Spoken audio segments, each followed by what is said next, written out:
You ever stop and think, could just one decade change the entire course of human history? It sounds kind of wild, right?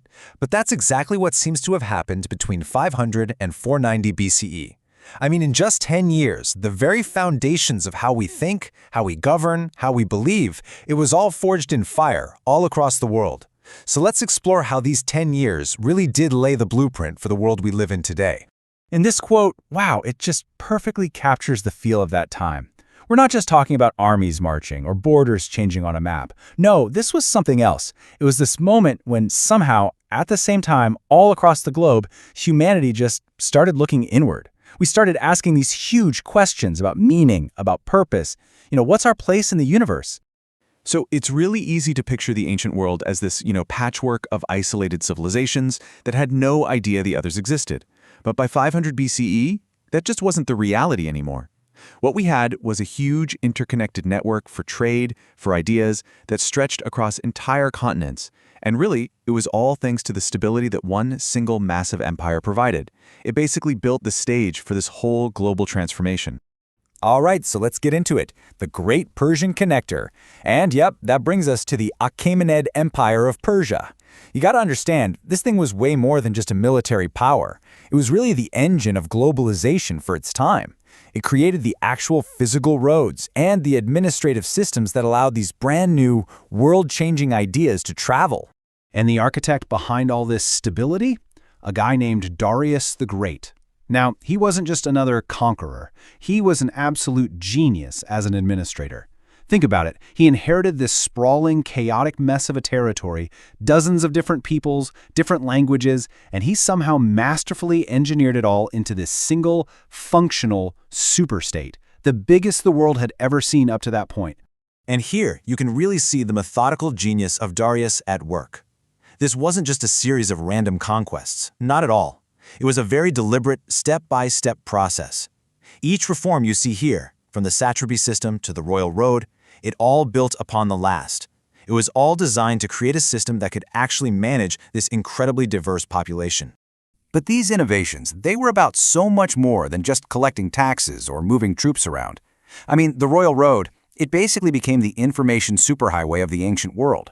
Standardized currency meant a merchant from India could actually do business in Egypt without a major headache. And Aramaic became the English of its day, the common language of administration.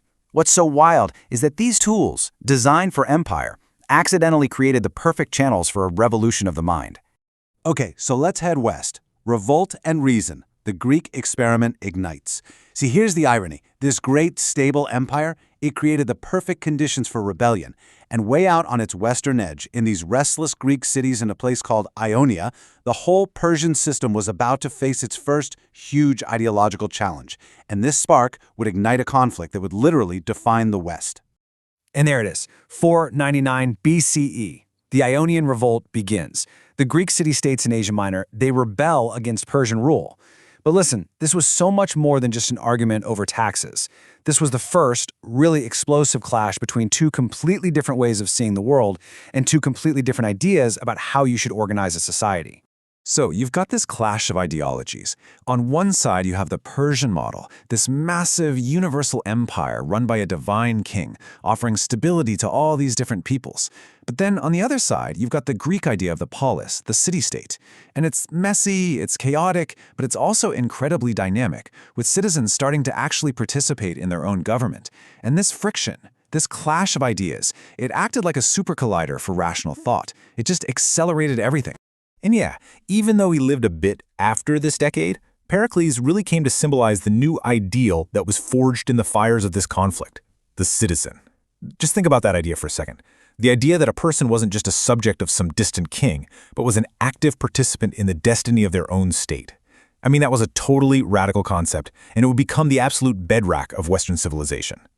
Okay, let's head east for a spiritual awakening and some new answers to very old questions. Now get this. At the exact same time the Greeks are experimenting with political freedom, a totally different but just as radical revolution was unfolding thousands of miles away in India and China. So in India and China, thinkers were starting to replace these localized mythologies with much more universal ways of thinking.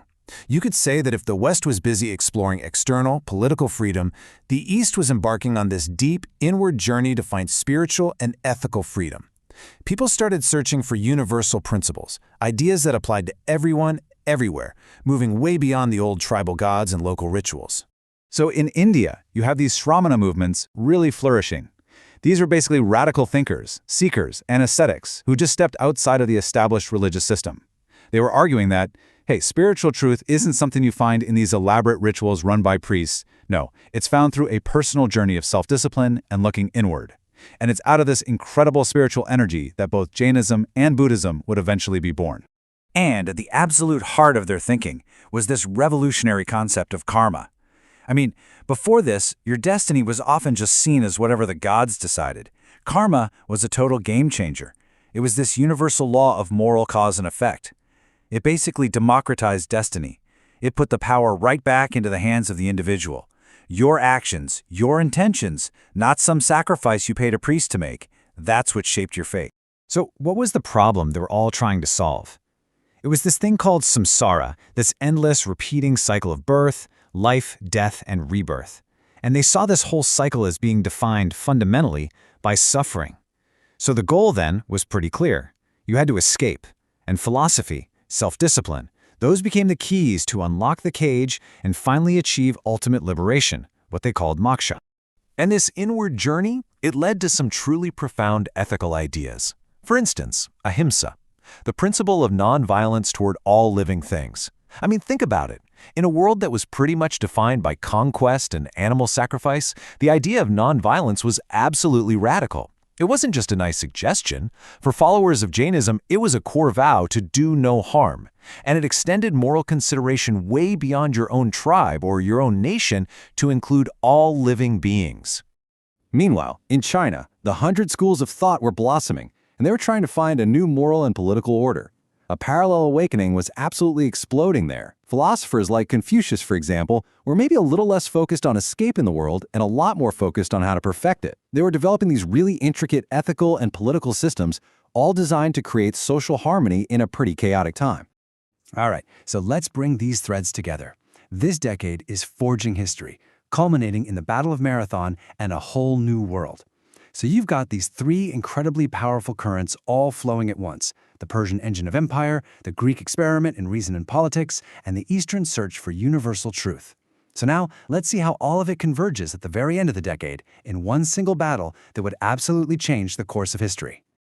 The year is 490 BCE. This is it. This is the year it all comes to a head. After years of simmering conflict since that Ionian revolt, Darius the Great sends a massive invasion force to punish Athens for its role in the whole thing. The two worlds are about to collide on a coastal plain called Marathon. And the Athenian victory at Marathon, it wasn't just a military upset. It was seen as a victory for the very idea of civic freedom. I mean, it was a stunning, stunning upset. But its importance was so much bigger than just one battle. For the Greeks, it was proof. It was validation of their entire system. It showed that a small group of free citizens, fighting for their own homes, for their own laws, could actually defeat the seemingly invincible might of this gigantic imperial power. The Western experiment had survived its first great test. So, when you look back, what's the legacy of this incredible decade? Well, in this one super compact 10-year window, the templates for our modern world were basically set. You've got the Persian model for how to run a huge, diverse empire that's going to be copied for centuries. You've got the Greek commitment to rational inquiry, which sets the stage for all of Western philosophy and science. And you've got the Eastern concepts of karma and nonviolence, which become the spiritual foundations for billions of people. So that leaves us with a big final question, doesn't it? Was this the decade humanity truly came to itself? When you look back at this incredible convergence, empire building, reason, spiritual awakening, all packed into just those 10 years, you have to wonder, was this the moment our story really began? Was this the decade humanity first really looked in the mirror and started that long, long journey toward finding some kind of universal meaning? Definitely something to think about. Okay, what if I told you that there was a single decade, just 10 years, that didn't just change the map, but actually rewired the human brain itself? We're diving into the years between 489 and 480 BCE. And believe me, this was a moment that changed, well, everything about how we see the world.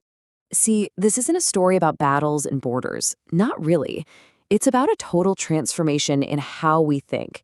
We're talking about a time when the old ways, relying on myths and tribal stories, started getting pushed aside by this brand new, powerful drive for universal truths and, well, actual analysis. The philosopher Karl Jaspers had a name for this. He called it an interregnum of liberty. Think of it like a high-stakes moment in time where all the old rules, the old certainties of the Bronze Age were just dissolving. Everything was crumbling. And that forced people, all over the world, completely independently, to come up with totally new ways to understand reality and their own place in it. And right at the heart of all this change is one huge shift, the move from mythos to logos. So what does that mean? Well, humanity was basically pivoting. We went from explaining the world with epic stories and the whims of the gods to trying to understand it with reason, with analysis, with this search for truths that applied to everyone.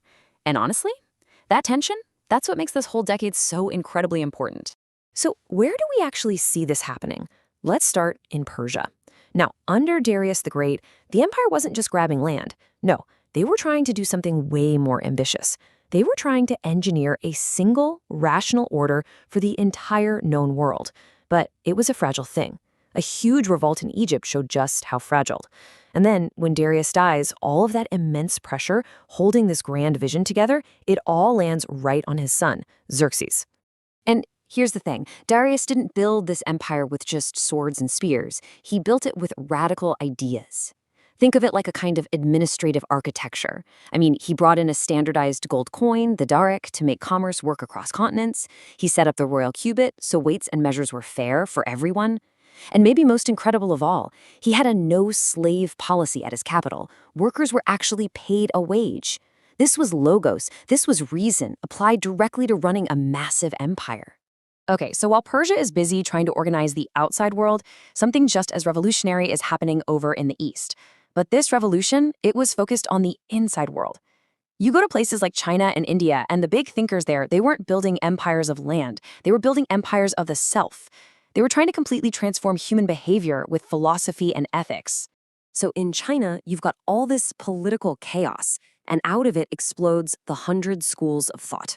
At the same time, in India, you've got the Shramana movement, where thinkers are coming up with entirely new philosophies like Jainism, based on ideas like karma and nonviolence. And it's so important to get this. These weren't just, theories for dusty books. They were practical survival guides for a world that was changing faster than ever. And that brings us back west, to the Greeks, where a totally different but just as radical shift was underway. Greek thinkers were starting to look up at the sky, at the world around them, and they weren't looking for messages from the gods anymore. They were searching for the hidden rules, the underlying laws that actually made reality work. It was a huge pivot from theology to physics. And this is all happening right in this decade. The groundwork is literally being laid. You've got these debates that are going to lead to the theory of the four elements. You get the first whispers of the idea of atomos, these tiny, indivisible particles. And for the very first time, people are writing down observations of invisible forces, like magnetism. This was it. This was the birth of seeing the universe not as chaos, but as an ordered system, a cosmos, that you could actually figure out. But you know what? The Greeks weren't the only ones pointing logos at the sky. Over in the Near East, Babylonian astronomers were doing something just astounding. They took things that had always been seen as pure myth, as divine warnings, I'm talking about eclipses, and they captured them. They pinned them down with mathematics and turned them into predictable, reliable data. Just look at this number for a second. Let that sink in. Around 490 BCE, a Babylonian astronomer named Nabu-Rimanu calculated the length of the synodic month. That's the time it takes to go from one full moon to the next. And his calculation? It's accurate to within a few seconds of the value we have today with all our modern technology. Talk about the ultimate expression of logos. This is precision that is just mind-blowing. And this kind of insane precision allowed them to perfect something called the Saros cycle, which is basically a tool to predict eclipses with stunning accuracy. Now, for the Babylonians, this wasn't just some fun math problem. No way. Predictability was national security. If you knew an evil omen like an eclipse was coming, you could control it. You could even put a substitute king on the throne just for that day to soak up all the bad cosmic energy from the gods. And this This is where it all comes to a head. All these different currents we've been talking about, Persia's relentless drive for order, Greece's new obsession with natural laws, they're all on a collision course. The stage is set in 483 BCE. Xerxes is planning his massive invasion, and it's all building to one fateful year, 480 BCE, and to two of the most famous battles ever fought, Thermopylae and Salamis. So you have to ask yourself, was this just another war, or was it something much, much bigger? That's the real question here, isn't it? What if this conflict was really the ultimate collision of these two brand new ways of thinking? A final exam to see if the brand new, scracky reason of the West could actually stand up to the massive, powerful, universal order coming from the East.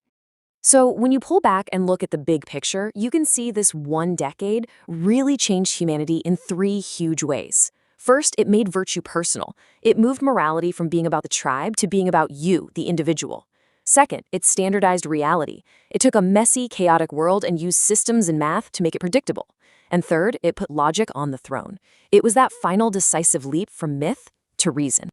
So much of the foundation of our world today was laid right here, in this 10-year span. I mean, the Greek love of logos, the deep ethical questions from the Eastern sages, even the administrative genius of the Persians, all of that is still supporting the world we live in. And it really makes you wonder, doesn't it? What kind of hinge of history, what profound shift might we be living through right now and we don't even see it yet?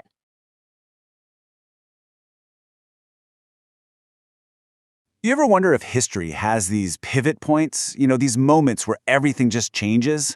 Well, today, we're going to jump into one of the biggest. We're talking about a single, absolutely transformative decade from 479 to 470 BCE, where the paths of the East and the West just forked, really. And in doing so, they pretty much set the stage for the world we live in right now.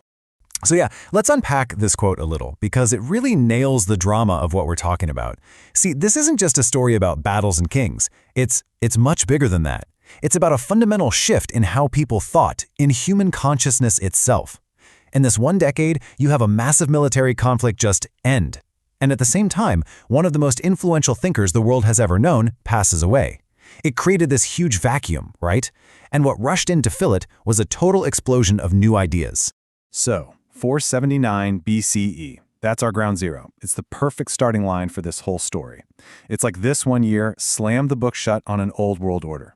It closed one chapter over in the Mediterranean, and at almost the exact same time, it closed another completely different one way over in the Far East. Okay, now this is where things get really interesting. Look at the contrast here. On one side of the world, you've got this massive imperial invasion just getting shattered. At the Battle of Plataea, a whole bunch of Greek city-states teamed up and absolutely crushed the Persian army. Meanwhile, on the other side of the world, Confucius, the great sage, he dies. Now, his whole life wasn't about conquering lands. It was about creating a blueprint for how people should act, how society could be harmonious. Ideas about family, respect, and moral character that would go on to shape Chinese civilization for, thousands of years. So, you have two major endings, right? But they lead to two totally different new beginnings. Okay, so to really get just how big of a deal 479 BCE was, just take a look at this. I mean, you've probably heard of the heroic stand at Thermopylae, and maybe the huge naval win at Salamis. But Plataea and Mycale? Man, those were the final nails in the coffin for the Persian invasion. And this wasn't just about winning a war, it was a massive psychological turning point. This giant empire retreating created a power vacuum for sure, but it also just unleashed this incredible wave of confidence, and that wave was felt strongest in one particular city-state, Athens. So, with the Persians out of the picture, Athens could have just sat back and been a top military dog in the region. But that's not what happened. Not at all. It started changing and fast, into something the world had never really seen before, an intellectual hub, the very epicenter of new ideas. This is where the foundations of its golden age really get laid. And what was the engine behind this massive transformation? Well, it was something called the Delian League, which got started just a couple of years after that big win at Plataea. Now, on paper, it was a defensive alliance. Let's stick together in case the Parians come back. But Athens started calling the shots pretty quick. They even moved the League's entire treasury to their own city. And that, right there, that huge influx of cash and political clout is what paid for the incredible explosion of art, philosophy, and architecture that we still talk about today. And if you want to see this new Athenian mindset in physical form, just look at the Acropolis. That rebuilding project, paid for by the League's money, became a monument to this newfound confidence. It was basically a celebration of human reason, of logic, symmetry, order. I mean, this was way more than just architecture. It was a giant statement in marble saying, hey, the human mind can figure this all out. We can bring order to the chaos. And this new way of thinking, this climate of inquiry that was born from their victory, it didn't just apply to buildings. They started reinventing the very idea of the past. You had guys like Herodotus, Thucydides, and Xenophon starting what we now call history. I mean, before them, it was all myths and stories about gods. But these guys, they started asking questions. They looked for evidence. They tried to figure out cause and effect. They were literally creating a new way of understanding the world, one that was based on what people did, not on the whims of the gods. Okay, but while Athens is having this total creative explosion, we can't forget about the other major player here. Let's pivot and look at the Persian Empire. Because even though they were retreating from Greece, they were a model of a completely different kind of achievement. We're talking about a highly organized, systematic, and incredibly ordered world. So during this same time in the 470s, you've got Emperor Xerxes running an empire built on the seriously brilliant administrative work of his dad, Darius the Great. And this system, man, it was a marvel of efficiency. Think about it. Standardized coins, the gold daric, so everyone's on the same page with money. Uniform weights and measures, which made trade across all the different provinces, the satrapies, way simpler. And they had a whole professional class of scribes keeping records. All of this was the glue that held a massive, super diverse empire together. And right at the heart of the Persian Empire was Babylon, which was basically a hotbed of scientific genius. The philosopher-astronomers there, sometimes called the Chaldeans, were making these jaw-droppingly precise observations. They had systems to predict eclipses, they tracked the moon's every move. Get this, their calculations for how long a month was were accurate to within 4.32 seconds of what we know today. I mean, that is just insane for the time. This was truly the peak of ancient empirical science. So how did they connect this whole sprawling empire? Well, they had the Royal Road, which was an absolute masterpiece of engineering and logistics. You got to think of it as more than just a road. It was the empire's central nervous system. The historian Herodotus was just blown away by it. He wrote that nothing could stop the royal couriers. Not snow, not rain, not heat. It was this incredible piece of infrastructure that let the massive Persian state operate like one single, well-oiled machine. All right, so when you pull the camera back and look at the big picture, what do you see? You see two worlds developing on these parallel tracks. Over in Greece, you've got this wild explosion of individual creativity, philosophy, art. And in Persia, you have the perfection of a collective, ordered administrative system. And this one little decade, 479 to 470 BCE, it laid down the intellectual and organizational tracks that, in a lot of ways, we are still running on today. When it all boils down, the intellectual awakenings happening in this one decade are just staggering. You've got the logic and history bursting out of Greece, the incredible systems being perfected in Persia, and the ideas of moral virtue from Confucius in the East. All of it together, it basically created a new human consciousness. These aren't just dusty old events from a textbook. They are the bedrock, the very foundations of how we think about everything: government, science, history, you name it. So we're left with this really powerful idea, right? One decade, two worlds, one massive pivot. This little slice of time shows us exactly what can happen when old orders fall apart and new ideas finally get some room to breathe. The result? Well, the result is the modern world. And it kind of makes you stop and think, doesn't it? What great pivots might be happening right now all around us that we just can't see yet? Have you ever wondered when humanity really started to think for itself? Well, way back in the middle of the first millennium BCE, something incredible happened. History kind of hit the pause button. The old empires were fading and the new ones hadn't quite risen yet. And in that quiet space, that pause for liberty, a revolution of the mind took place. The philosopher Karl Jaspers gave it a name: the Axial Age. Now, what's so mind-blowing about this time is that all over the world, we're talking from Greece to India, all the way to China, completely separate cultures started asking the same big questions. And here's the kicker. They did it all on their own, with basically no contact with each other. It was this massive, simultaneous shift in human consciousness that honestly changed everything. Jaspers had this beautiful way of putting it. He called it a deep breath bringing the most lucid consciousness. You can almost feel that, right? It's like the world was holding its breath. The old stories, the old gods, They just weren't cutting it anymore. People needed something more. And in that uncertainty, the foundations of our modern world were laid. So what was at the heart of this big change? Well, it was a move from mythos to logos. Think of it this way. Instead of explaining a thunderstorm as an angry god throwing lightning bolts, that's mythos. People started saying, hey, wait a minute, what if there's a natural reason for this? They started looking for evidence, for logical causes. That's logos. It was a total game changer. This new way of thinking gave birth to a whole new breed of thinker. And in the West, one of the biggest names to emerge was Socrates, born around 469 BCE.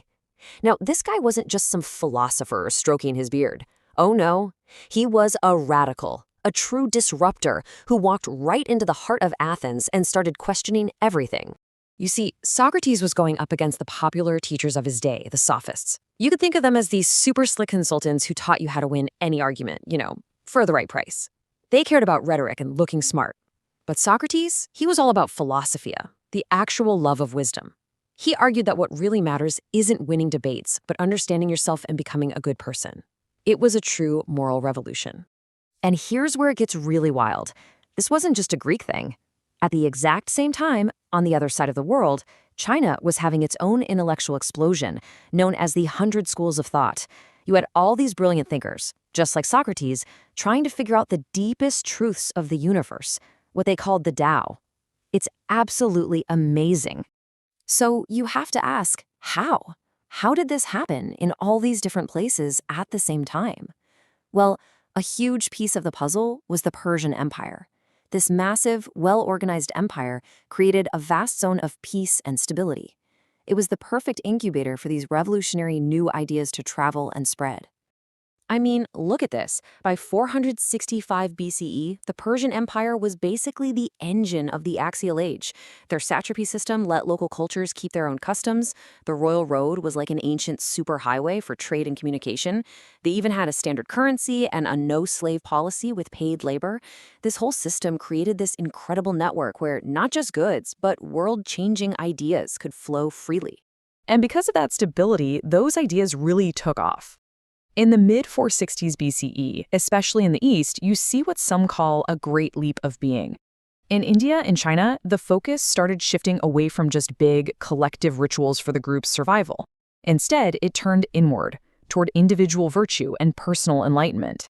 In India, you had the Shramana movements. These were groups of spiritual seekers who totally rejected the old priestly authority. They said the path to truth isn't through some fancy ritual, but through an inner journey to find moksha, or liberation. How? Through self-discipline, meditation, and a core ethical principle you might recognize, the Golden Rule. Treat others how you want to be treated. And at the same time, over in China, you get a new philosophy called Moism. The Moists were super practical. They looked at the elaborate, expensive rituals of the ruling class and said, is this really helping anyone?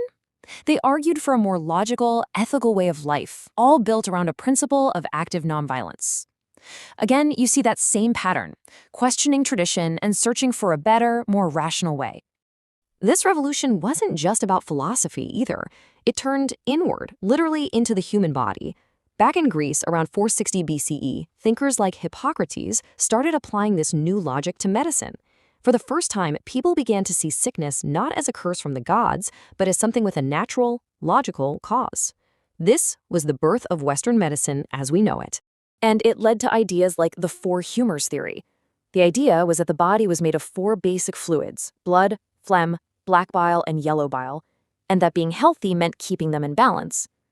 Now, of course, we know that's not how it works, but think about how revolutionary this was. It was the first systematic attempt to explain human health using science and reason, not superstition. And the scientific precision of this era, it is just staggering. Take the Babylonian astronomers. They were obsessed with the night sky. And get this, they calculated the time it takes the moon to go through its phases, the synodic month, as 29.530641 days.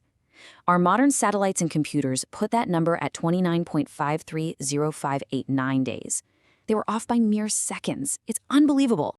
And the curiosity just kept going. The Axial Age also gave us the very first baby steps of physics. The ancient Greeks noticed that if you rubbed amber, their word for it was electron, it would magically pick up little bits of fluff. And they saw that this weird rock, lodestone, could pull iron towards it. They didn't know it yet, but they were documenting the fundamental forces of electricity and magnetism for the very first time. So when you pull it all together, philosophy, ethics, medicine, science, so much of what defines our modern world was born in this one brief, incredible window of time. It was an era when humanity seemed to collectively wake up and see the world with new eyes. And it really makes you wonder, doesn't it? If we could take a leap that massive once before, could we do it again? And what would it take to trigger the next axial age? You know, there are certain moments in history that act like hinges. The whole world just pivots and the future is completely rewritten. Well, the decade from 459 to 450 BCE, that was one of those moments. We're about to take a journey back to this incredibly transformative period, a tiny window of time that, believe it or not, profoundly shaped the world we all live in today. So there's this philosopher, Karl Jaspers, who called this whole era the Axial Age because it was such a massive turning point for humanity. But this one specific decade, it was something else. It's like the entire world took a deep collective breath, and in that quiet moment, the spiritual and cognitive foundations of our modern world were laid down, all at the same time, all across the globe. You could almost call it a great leap of being. Suddenly, all these different cultures started lifting the veils of their local myths. The focus shifted, and it shifted for good. It wasn't just about collective survival anymore. Something new was bubbling up.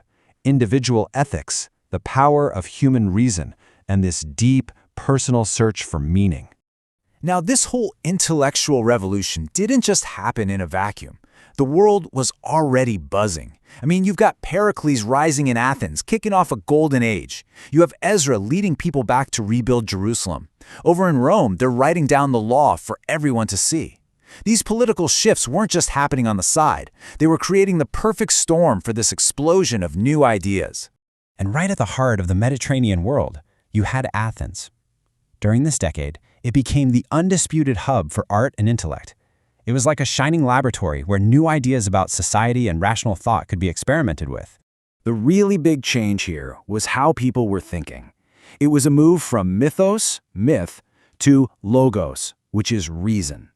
Athenians started looking at the world in a new way. Instead of blaming everything on the unpredictable whims of the gods, they started looking for evidence, for human choices and their consequences. Even their plays, their tragedies, weren't just stories. They were public exercises in logic. And get this new way of thinking literally invented history as we know it. Guys like Herodotus and Thucydides went beyond the old heroic legends. They started creating a disciplined record of what people actually did, trying to understand cause and effect. They set a standard for evidence that we still use today. But while Athens was looking inward, perfecting the logic of its city-state, a gigantic empire to the east was tackling a completely different kind of problem. How do you apply these principles of order and morality to a massive, diverse, global empire? And that brings us to the Achaemenid Empire of Persia. Now, Persia wasn't just the bad guy in the Greek stories. This was a civilization that had mastered the art of running an empire on a scale nobody had ever seen before. And they did it by balancing the king's power with a shocking amount of local freedom. Just think about the scale for a second. At its peak, Persia was governing around 50 million people. That was the largest chunk of the world's population ever ruled by a single state up to that point in history. You don't manage something that huge without some serious administrative genius. So how did they pull it off? Well, their satrapy system was just brilliant. They deliberately separated power. You had your local governors, the satraps, running daily life. But the money guys, they reported directly to the king, which kept corruption in check. And the military leaders were independent too. This system of checks and balances made it incredibly hard for any one region to get powerful enough to rebel. But it wasn't just clever administration. The empire had a real moral backbone. The Achaemenids had a revolutionary no-slave policy. And this wasn't just about economics, it was deeply spiritual. It came from their Zoroastrian faith, which taught that all workers should be paid for their labor. I mean, what a radical idea for a world where even the most famous democracies were built on slave labor. All that stability, connected by Persia's famous royal road, meant it wasn't just goods that were traveling, it was ideas. And if we follow that road east, we find a completely different kind of revolution happening. This one wasn't about external political order. It was about an internal, spiritual journey. Over in the Ganges Valley of India, a massive spiritual shift was going on. A new movement of wandering ascetics, the Shramana, started to push back against the old Vedic rituals. Their argument? True freedom isn't found in some outward sacrifice. It's found through inner transformation. So who were these Shramana people? The word literally means seeker. These were men and women who gave up worldly life. They embraced some pretty intense self-discipline, all because they were chasing a higher spiritual truth. And out of this movement, two of the world's major religions were born, Jainism and Buddhism. Now, even though they grew from the same roots, their ideas about liberation were really different. Jains believed that every single living thing has an individual soul, a jiva. And karma, to them, it's a real, physical substance that literally sticks to your soul. The Buddhist, on the other hand, said there's no permanent, unchanging self. They called this anatta. And for them, karma isn't a substance. It's a process of action and intention that we actually have the power to change. Okay, so while India is looking inward for peace, let's jump over to China, which was dealing with the exact opposite: total, utter social chaos. The constant warfare of the late spring and autumn period, oddly enough, gave birth to a golden age of philosophy because thinkers were desperate to find a new way forward for a society that was falling apart. This time is famously known as the 100 Schools of Thought. As all these rival states were fighting it out, scholars and philosophers would travel from court to court, pitching their big ideas on how to build a moral, stable, and successful society. And the solutions they came up with? Wow, they were all over the map. You had the Confucians, who said the answer was morality and social rituals. The Mohists preached universal love and an end to all war. The Taoists said, hey, just chill out and follow the Tao, the natural flow of the universe. And then you had the legalists, who took a much tougher stance, arguing that people are basically selfish and only harsh, strict laws will keep them in line.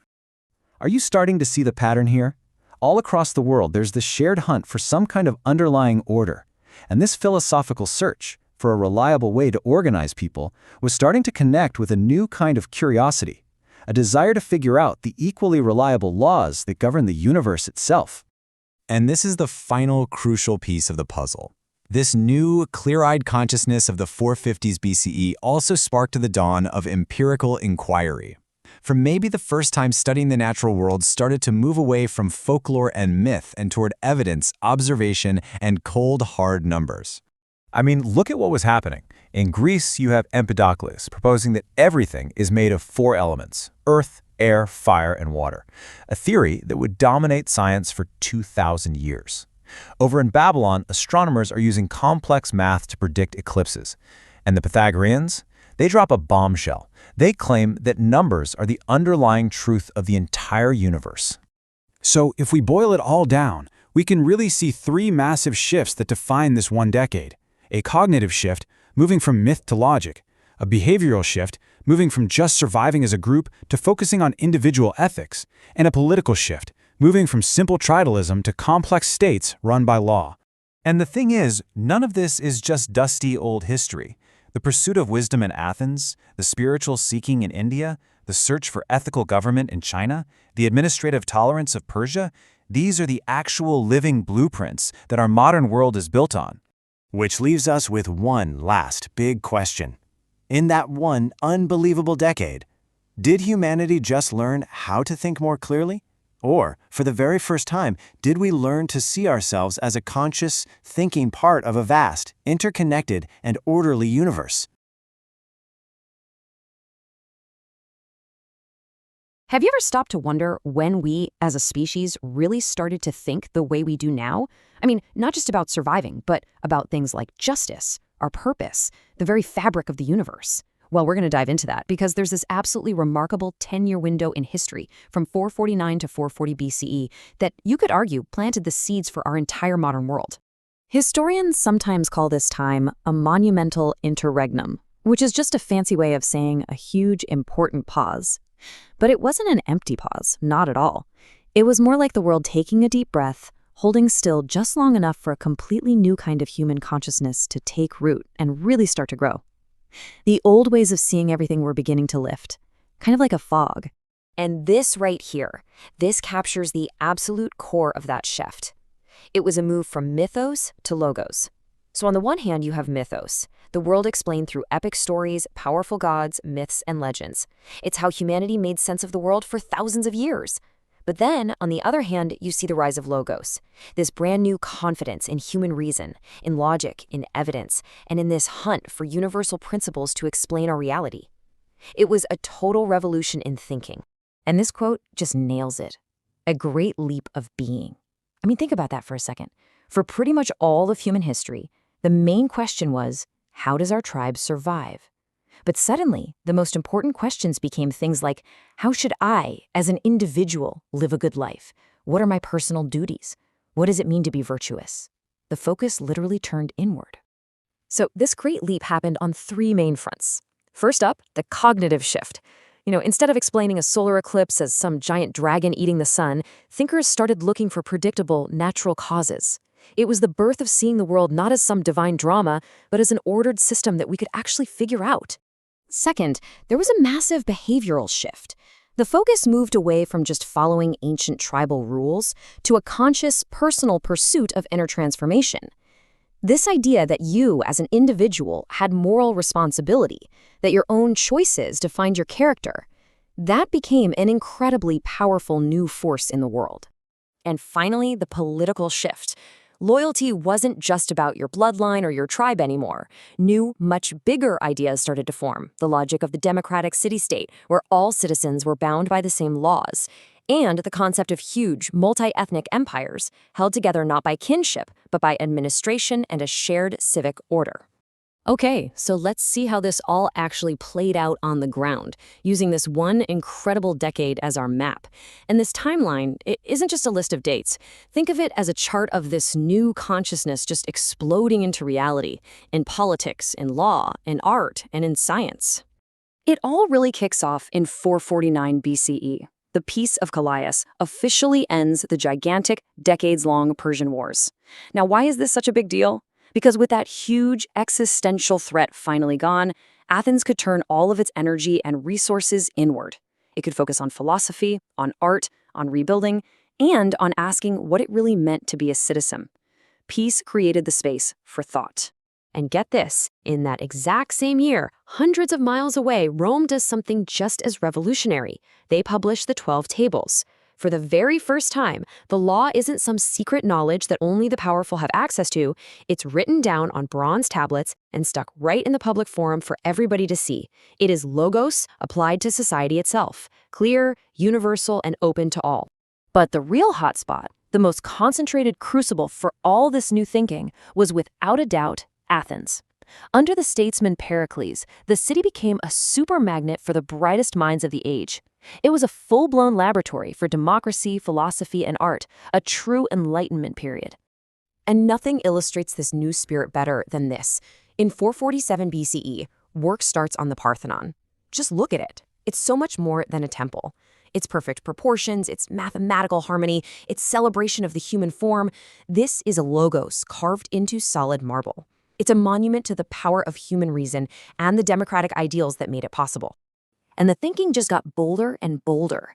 Around 440 BCE, the philosopher Democritus came up with one of the most staggering ideas in human history, that everything, from the stars in the sky to you and me, is made of tiny, indivisible particles, called atoms, moving around in a void, all governed by unchanging natural laws.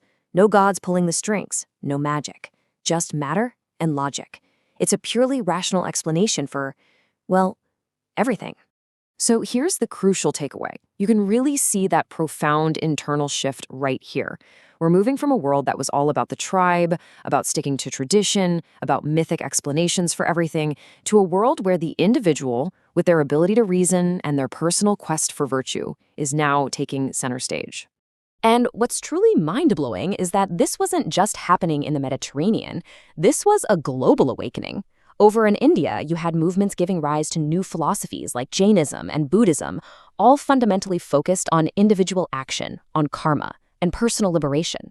At the same time in China, the 100 schools of thought were in this massive debate about the best way to live, with Confucianism creating this amazing ethical framework. Even the Persian Empire was pioneering its own kind of logos and how it governed, creating a stable, multi-ethnic state built on logic and administration, not just on who your ancestors were. So what's the bottom line here? The ideas forged in this short, intense period, they're not just ancient history. They are the living blueprints of our world. Our concepts of law, science, individual rights, ethics. You could say the very software our civilizations still run on was first coded right here, during this time. Ultimately, this decade really represents the moment when, as one source put it, humanity did not just learn to think, it learned to see itself as an objective part of a universal order. For the first time, we sort of stepped outside of our own myths and saw ourselves as subjects in a cosmos that was governed by rational principles, principles we could actually discover and understand. It's a really powerful legacy. And it leaves us with a pretty challenging question, right? 2,500 years ago, they learned to lift the veils of mythology to see the world and to see themselves more clearly. It kind of makes you wonder, what veils obscure our vision today? I want to take you back in time, not just to any period, but to one single extraordinary decade, a period the philosopher Karl Jaspers called the Axial Age. Between 439 and 430 BCE, something incredible happened. From the workshops of Athens all the way to the groves of the Ganges, it was like the intellectual and spiritual software of our modern world was being written, all at once. Think about that phrase for a second, a deep breath. It's this idea that for a brief 10-year span, with this almost unbelievable synchronicity across the globe, the very foundations of our civilization were laid. And this wasn't just a random collection of cool events, it was a fundamental rewiring of the human mind. So what was the crucial change? It was this pivot from mythos to logos. For thousands of years, humanity saw the world through the lens of myth, a world run by unpredictable gods and ancient traditions. But in this one decade, that all started to change. We see this decisive turn towards logical analysis, towards looking at the world and drawing conclusions, and this radical new idea of individual moral responsibility. Suddenly, the biggest questions weren't just for the gods to answer. They were for us. Now, nowhere was this intellectual awakening more visible, more, breathtaking than in the Mediterranean. We're talking, of course, about Athens, right at the towering climax of the age of Pericles. Can you imagine walking the dusty streets of the Agora back then? You would have been witnessing the birth of the Western mind itself. Athens really became a living laboratory for reason, and this new way of thinking was absolutely everywhere. You could see it in the final stones being laid on the Parthenon, a masterpiece of logic and proportion. You could hear it in the endless questions of Socrates, who was walking around insisting that virtue was a kind of knowledge you could figure out. You could even see it in medicine, with Hippocrates arguing that getting sick had natural causes, not supernatural ones. But, and it's a big but, this golden age was tragically brief. It all came crashing down with the outbreak of the Peloponnesian War in 431 BCE. And this shift in thinking had such profound effects. Even as the city's golden age was shattering, its commitment to reason gave us Thucydides, the first truly modern historian. He analyzed the war with this cold, analytical rigor, completely stripping away divine intervention to focus on human choices and political power. He wasn't writing myths, he was writing history as we know it. The Athenian model of a rational city-state was, for sure, a blueprint for the future. But it wasn't the only game in town. At the very same time, a completely different and way bigger experiment in order was happening over in the East, in the massive Achaemenid Empire of Persia. We're talking an administrative powerhouse that stretched all the way from the Balkans to the Indus Valley. And then, at the same time, you have this incredible intellectual eruption happening in the East. People have called it a moral revolution, a massive shift away from old, collective rituals toward individual self-discipline and internal transformation. And this revolution looked different in different places. In India, you had these wandering ascetics, the Shramana tradition, which gave rise to both Jainism, with its focus on ahimsa or nonviolence, and Buddhism, with its middle way. In both cases, salvation was now up to the individual, not some priest. Meanwhile, over in China, the disciples of Confucius were promoting Ren, or humaneness, the idea of cultivating your own character. And at the same time, the Tao Te Ching comes along, suggesting true strength is found in Wu Wei, or just aligning with the natural flow of the universe. Okay, so here's the really mind-blowing part. Whether we're talking about Jain Ahimsa or Confucian Ren, moral responsibility was no longer just about following societal rules. It became an internal obligation, something inside the individual's soul. This idea, which we basically call the Golden Rule, didn't just spread from one place. No, it seems to have just emerged, independently, all at once, across these wildly different cultures. How amazing is that? And as all these sages were busy mapping the human mind and soul, the scientists of the era were starting to map the heavens and the earth with that very same spirit of rational inquiry. You see this meticulous data collection, especially from Babylonian astronomers who refined cycles that could accurately predict eclipses. And that was a monumental shift. Think about it. An eclipse went from being a terrifying omen from angry gods to a predictable, celestial event you could mark on a calendar. The Greeks used this math to make better calendars. Geometry gave them a whole new language to describe space. Thinkers like Empedocles were coming up with rational theories of matter. This was humanity looking up at the stars and seeing not just myths, but a knowable cosmos that followed mathematical laws. So, when we pull back and look at the big picture, what do we really see? This decade, 439 to 430 BCE, wasn't just another tick on a timeline. It really represents the moment history kind of caught its breath. It was a transformation of the human mind itself, and it left these indelible marks on our world.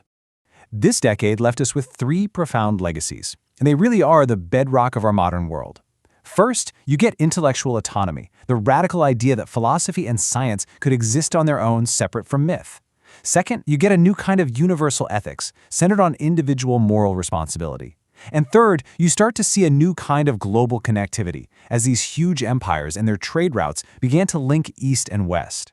And this isn't just ancient history, we are the direct inheritors of this awakening. The voice of Socrates echoes in our courtrooms. The insights of the Buddha inform how we understand the mind. And that organizational genius of the Persians? You can see its DNA in our own complex governments and corporations.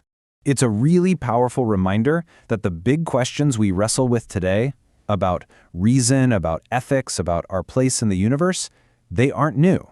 We're part of a continuous conversation that started thousands of years ago. The quest for reason and harmony, it's not some modern invention. It's a universal human heritage, born in that single, brilliant moment of historical clarity.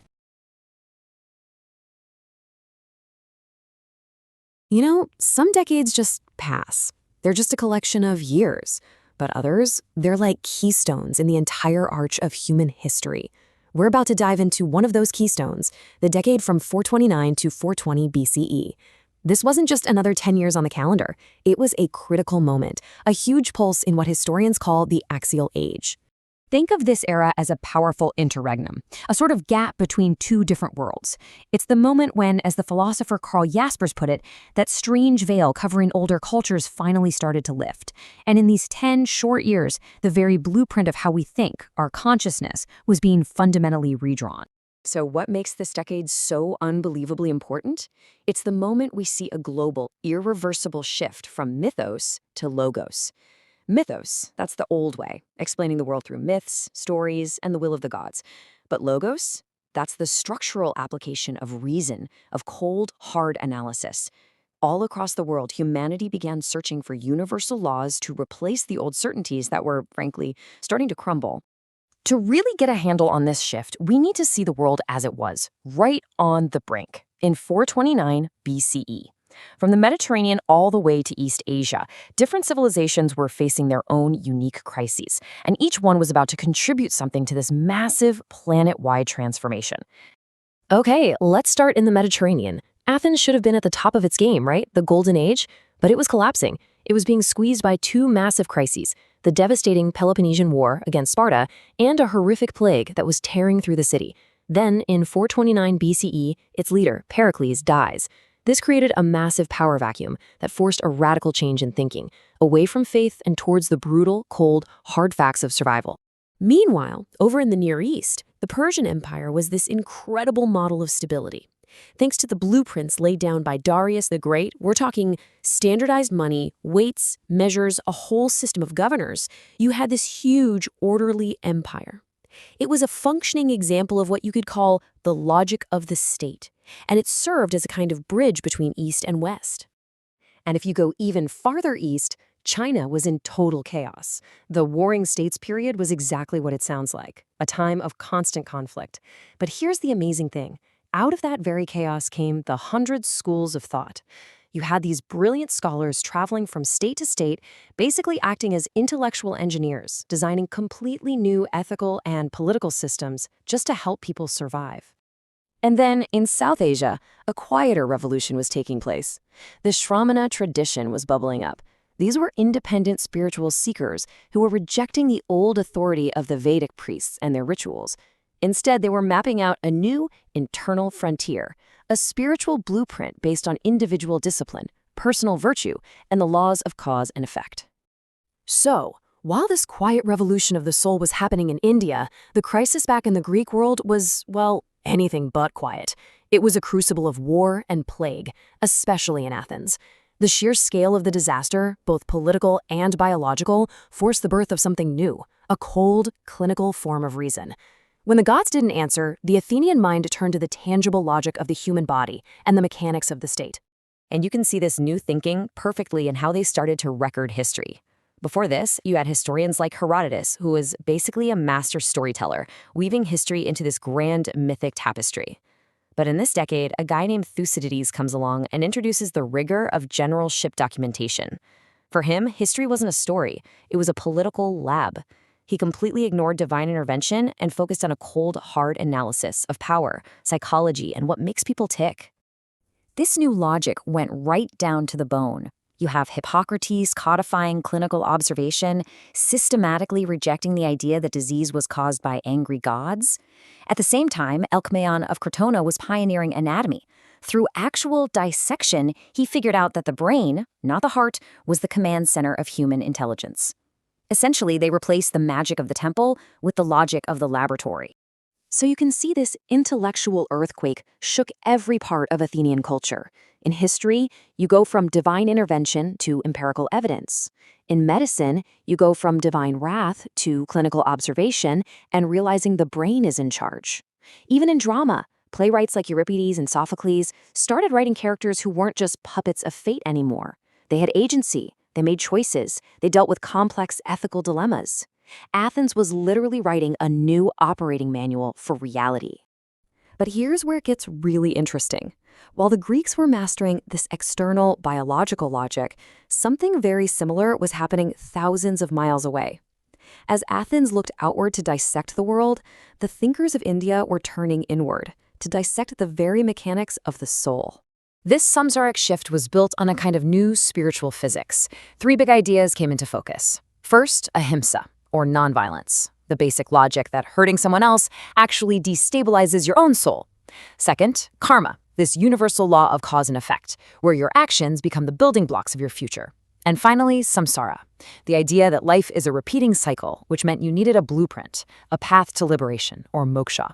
So you've got this inward search for the laws of the spirit, and amazingly, it was mirrored by a quest to master the laws of the heavens. For that, we have to turn to Babylon, because there, astronomers were on a remarkably similar hunt for universal, predictable laws, not in the soul, but in the stars.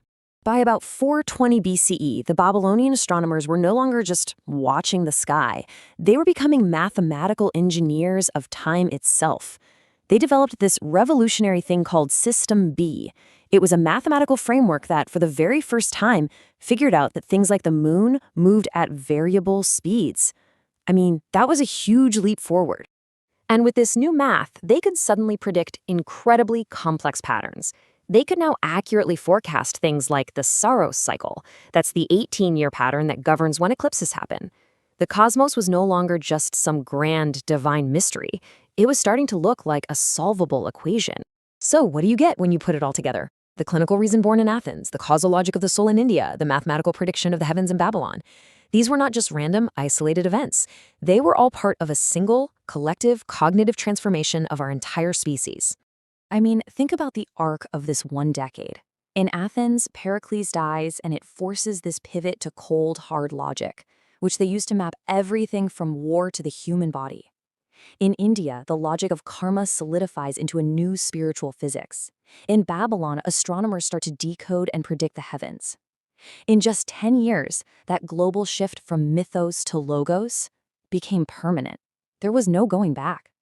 By trading ancient myths for the solid integrity of logical analysis, these different cultures drafted the very frameworks we are still building on today. Think about it. The foundations of clinical medicine, of standardized government, of the ethic of reciprocity, and even our search for absolute physical laws, They were all laid in this one incredible decade.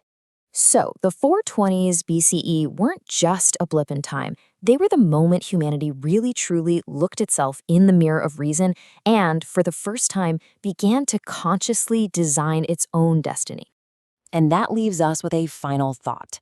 2,500 years ago, a perfect storm of crises forced humanity to invent a new logic just to survive and understand the world. As we face our own set of massive global challenges today, it kind of makes you wonder, right? What logic will define our age? You know, we often think of history in these huge, sweeping arcs, right? Empires rising and falling over hundreds of years. But sometimes, the biggest changes, the ones that really define who we are, ignite in just a flash. We're about to dive into one of those moments, the decade from 419 to 410 BCE. This, right here, was the final keystone in the arch of what's called the Axial Age. It was a time when this strange veil of myth finally lifted, and the very foundations of how we think today were locked into place for good. So if you're going to get one thing about this decade, it's this. There was this massive, irreversible shift in the human mind, a journey from mythos to logos. For thousands of years, we understood the world through myths, through rituals, through stories about the gods. But in this one decade, all across the ancient world, that way of thinking was being replaced by this desperate, almost clinical search for universal laws, a structured, objective reason for why things happen. And nowhere was this fire burning hotter than in the Greek world. I mean, think about it. The relentless pressure of the Peloponnesian War, the terrifying memory of the Great Plague, it forced a radical change in thinking. The Athenians, they just didn't have the luxury anymore of seeing history as some kind of puppet show run by the gods. They needed to know how things actually were. And this shift got incredibly, physical, even anatomical. Take a physician named Alcmaeon of Crotona. Through the messy work of dissection, he actually identified the optic nerves. And he argued, and this was totally against all traditional belief, that the brain, not the heart, was the center of human intelligence. That's a revolution right there. It grounds our consciousness in something physical, something you can actually observe. In this new logic, it just swept across everything. In history, you go from the gods meddling in the Trojan War to the historian Thucydides, who's looking for hard evidence and psychological motives. In medicine, suddenly disease isn't some divine punishment, it's something you clinically observe. And in plays, the characters of Euripides and Sophocles, they're no longer just puppets of fate. They're real people, wrestling with tough ethical choices and their own agency. This obsession with logic went all the way down to the most fundamental level you could imagine. Around this time, Democritus finalized his ultimate blueprints of matter. He proposed a universe made of atomos, these tiny, indivisible, eternal particles. He described a cosmos born not from some god's whim, but from a chaotic whirl of collisions, a universe governed by the cold, hard logic of physical necessity. Okay, but while the Greeks were busy interrogating the atom, let's pan across the map.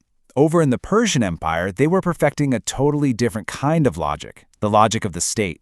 They were building this massive framework for external order, a kind of mirror to the internal search for truth that was happening back in Greece. By 410 BCE, the Achaemenid state was basically this enormous, functioning commercial entity, and it was all built on three monumental pillars. First, you have the satrapy system, a genius way of decentralizing administration to manage a huge empire. Second, the infrastructure of power. We're talking the famous royal road network and standardized money, which turned the whole empire into one seamless marketplace. And third, a very calculated religious tolerance, which kept the peace by letting local beliefs and gods just be. Now, this Persian drive for external order finds a really fascinating, almost radical counterpart all the way over in China.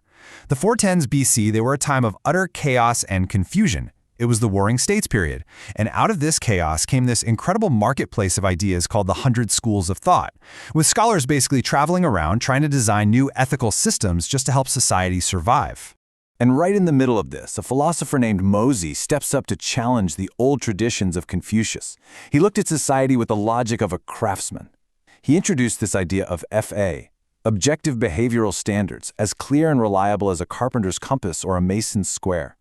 He wanted to engineer a better society based on pure objective efficiency. And the cornerstone of his whole project was this incredibly powerful idea. Mozi proposed an ethic of reciprocity, not as some mushy feeling, but as a practical, logical tool for achieving universal peace. This was the beginning of a universal golden rule, but framed as a systematic argument. It kind of mirrors that drive for standardization we saw in Persia, but applied to human morality itself. So, while China was trying to fix the state with external rules, if we pan over to the Indian subcontinent, the gaze turns completely inward. They wanted to master the internal frontier. In South Asia, the Shramana tradition was really taking off. These were independent seekers, ascetics who just flat-out rejected the authority of the old Vedic rituals to draft a whole new blueprint for spiritual independence. Out of this buzzing marketplace of spiritual ideas, a few core principles of this Shramic shift started to crystallize, all based on an inward-looking logic. First, ahimsa, or nonviolence. The logic here was that harming another being literally destabilizes your own soul. Second, karma. This is the logic of cause and effect. Your actions aren't just actions, they are the building blocks of your future. And finally, samsara. The idea that life is a systematic cycle that you need a blueprint to escape from, a path to liberation, or moksha. All right, the final piece of our global puzzle clicks into place in Babylon. By 410 BCE, this quest for universal laws had reached for the stars, literally. Babylonian astronomers had transformed from being simple observers into what you could call mathematical engineers of time, using these incredibly detailed astronomical diaries to chart the heavens. They were using advanced mathematical frameworks, like something called System B, which even recognized that the moon moves at different speeds. This stripped away all the magical uncertainty from the cosmos. It was replaced by the cold, hard predictability of things like the 223-month Saros cycle and the 19-year Meton cycle, which aligned their calendars with an absolutely astonishing precision. And this is where a really profound tension emerges between two totally different versions of logos. On the one hand, you've got the micro-logic of Democritus in Greece, a universe made of tiny atoms, formed through random collisions and pure chance. But on the other hand, you have the macro-logic of the Babylonians, a universe of absolute mathematical necessity and predictability, a giant, perfect, clockwork cosmos. So as the year 410 BCE came to a close, this incredible journey through a global watershed moment was complete.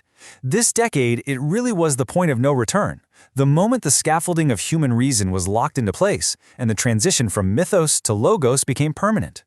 By throwing out the cleverly devised stories and replacing them with structural logic, these civilizations, thousands of miles apart, drafted the frameworks we still live by. From Greece, we got the logic of clinical medicine, grounding us in the observable world. From Persia came the huge, impersonal logic of standardized government, a way to engineer order across entire continents. From China, the powerful and enduring logic of an ethic of reciprocity, a moral blueprint for how we should live together. And from Babylon, the search for the logic of absolute physical laws, written right there in the predictable cycles of the heavens. These foundations, all laid down in a single 10-year span, etched into gold, written on parchment, carved into stone, they all came together to form the very pillars of our modern consciousness. You see, in this decade, humanity finally looked into the mirror of reason and began to design its own destiny.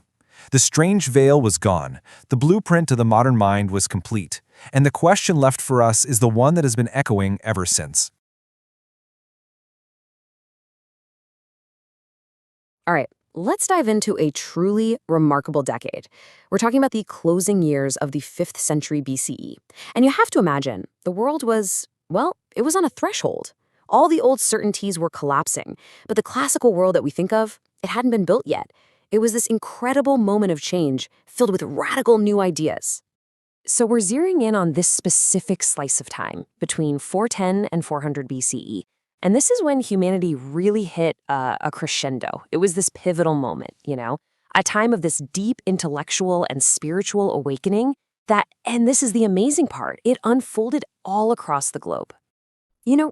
There's actually a name for this whole era, coined by the philosopher Karl Jaspers. He called it the Axial Age. And it's a perfect name, really. He saw it as this hinge point in history, literally the axis on which the entire world turned. This was the moment when humanity as we know it really came into being, and our whole way of thinking, our consciousness, just fundamentally shifted. And here's the part that is just mind-blowing. This happened everywhere, all at pretty much the same time, and get this, without any known connection between these different civilizations. Think about it. In China, Greece, India, all over, brilliant minds were independently asking the exact same fundamental questions.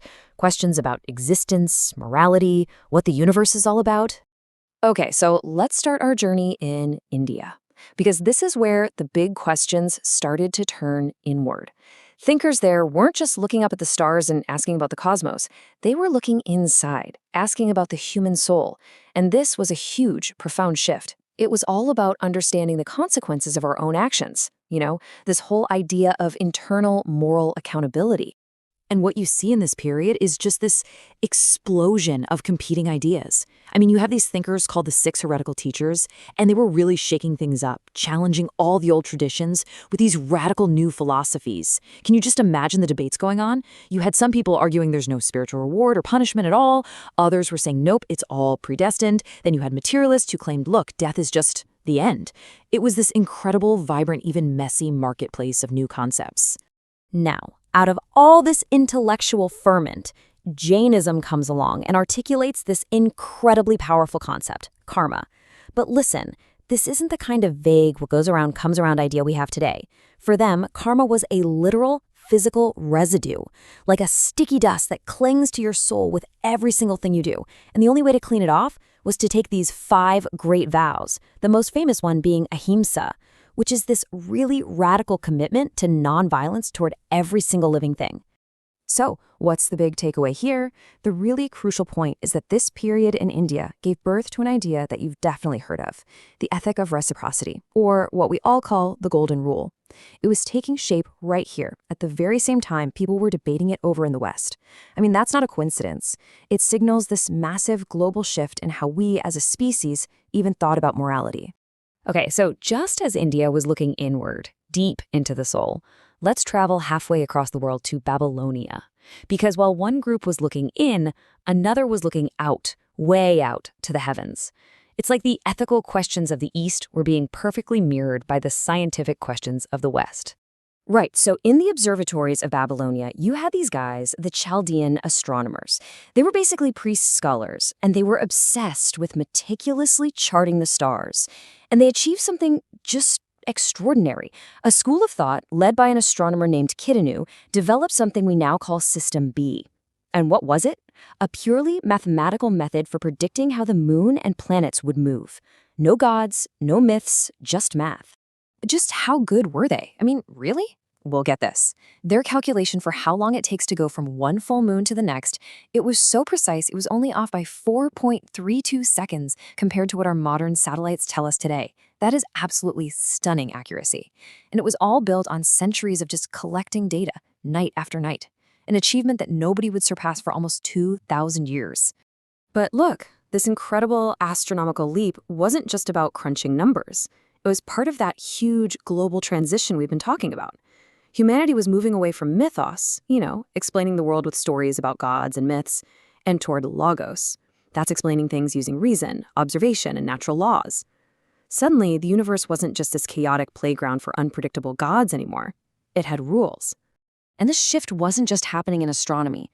If we pop over to Greece around the exact same time, a guy named Hippocrates of Kos was doing pretty much the same thing, but for the human body. He's the one who famously rejected supernatural causes for disease. He said, nope, it's not divine punishments or demonic possessions. Hippocrates insisted that being sick was a natural thing that you could actually study and understand. So what's the big deal with Hippocrates? What was his truly revolutionary idea? Well, it actually wasn't his theory of the 4 humors. That part turned out to be wrong. No, his real legacy, his game-changing idea, was simply his insistence that the human body is part of the natural world, that it's governed by rational laws that we can study and figure out. By basically moving medicine out of the temple and into the clinic, he was doing for us what the Babylonian astronomers were doing for the stars. They were both proving that the entire universe was a kind of measured heaven, something our minds could actually grasp. When you put it all together, this one decade, from 410 to 400 BC, it was the moment that this strange veil of the ancient world was just torn away, and it left humanity standing there, facing the universe directly, armed with this brand new, crystal clear way of thinking. So what did these 10 years really leave us with? What's the lasting legacy? Well, for one, the sovereignty of reason. By swapping out supernatural whims for cold, hard, logical analysis, everywhere from medicine to astronomy, this decade literally forged the framework for what would eventually become the modern scientific method. And at the exact same time, morality became something internal. Thinkers all over the world, from Mozi in China talking about universal love to Socrates in Greece chasing after wisdom, they shifted morality from being about outward rituals, like sacrifices, to being about an inner transformation of your own mind and your own heart. And finally, this decade gave us the blueprints for how to organize, everything. These templates for universal order, I'm talking about things like the Persian satrapy system for running a huge empire by breaking it into manageable bits, or the Chinese philosophical ways of good government. These became the models that would shape empires and even world religions for the next 2,000 years. So here's the bottom line. The world we live in right now was fundamentally shaped in this one single extraordinary decade. The spiritual and intellectual foundations that were poured during those 10 years, everything from how we search for truth to how we define what it means to be good, that's still the bedrock of our civilization today. It really makes you wonder, doesn't it? What foundations are we pouring right now?